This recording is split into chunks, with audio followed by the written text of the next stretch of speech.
आपण अत्यंत महत्त्वपूर्ण अपडेट पाहतो. हा व्हिडिओ आपण शेवटपर्यंत पाहावा. अर्थसंकल्पात पगारदार लोकांना एक आनंद मिळू शकतो. 22 जानेवारी 2026. नमस्कार मित्रांनो, चॅनलमध्ये आपले सर स्वागत आहे. तत्पूर्वी आपण नवीन असाल चॅनलला आता सबस्क्राईब करा, समोरील बेल आयकॉनला क्लिक करा.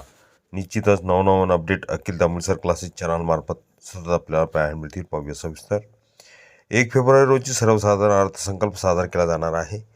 या अर्थसंकल्पापूर्वी करदात्यांना जुन्या कर व्यवस्थेचे भविष्य काय आहे असा प्रश्न पडला आहे.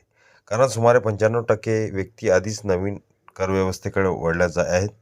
खरं तर सरकारने नवीन कर व्यवस्थेला आधीच डिफॉल्ट पर्याय बनवले आहे आणि सरकारचं लक्ष पूर्णपणे नवीन कर व्यवस्थेवर आहे. दरम्यान लोकांना आश्चर्य वाटत आहे की सरकार बजेटमध्ये जुनी कर व्यवस्था पूर्णपणे रद्द करण्याची घोषणा करेल का.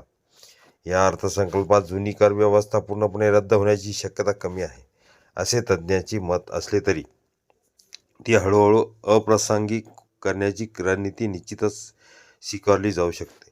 गेल्या काही वर्षात नवीन कर प्रणालीमध्ये सातत्याने बदल होत असताना सरकारची भूमिका सोपी, कमी सूट देणारी आणि कमी वादग्रस्त कर प्रणालीची इच्छा स्पष्टपणे दर्शवते. नवीन कर प्रणाली ह्या तत्त्वज्ञानावर आधारित आहे, ज्यामध्ये कमी कर स्लॅब आहेत आणि बहुतेक सूट आणि कपाती काढून टाकल्या आहेत. तथापि गृहकर्ज, HRA, LIC, PPF, ELSS आणि NPS सारखे गुंतवणूक पर्याय असलेल्यांसाठी जुनी कर प्रणाली फायदेशीर राहते.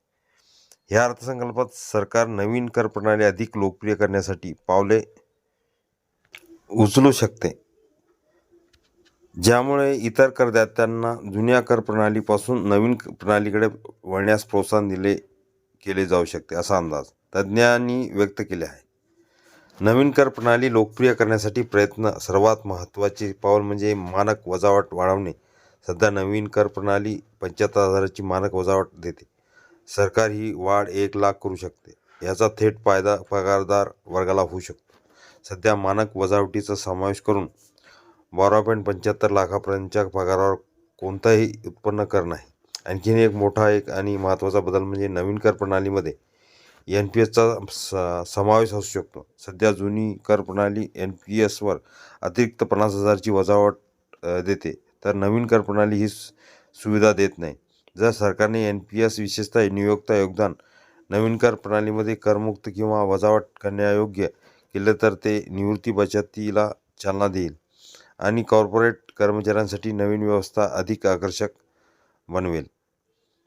जुन्या कर प्रणालीमध्ये पगारदार वर्गाला 50,000 पर्यंतची मानक वजावट मिळते. शिवाय कलम 80C अंतर्गत PF, LIC आणि ELSS मधील गुंतवणूकवर 1.5 लाखापर्यंतची वजावट मात्र आहे. कलम 80D अंतर्गत आरोग्य विमा, HRA आणि गृहकर्ज व्याजावर कर वाचवता येतो. ज्या प्रणालीमध्ये 20 ते 2.5 लाखापर्यंत 0.5 लाखासाठी 5%, 10 लाखासाठी 20% आणि त्यापेक्षा जास्त पैशावर 30% कर स्लॅब आहेत. हा व्हिडिओ उपयोगी वाटला लाईक, शेअर आणि अखिल दामोदर क्लासेस चॅनल लगेच सबस्क्राईब करा.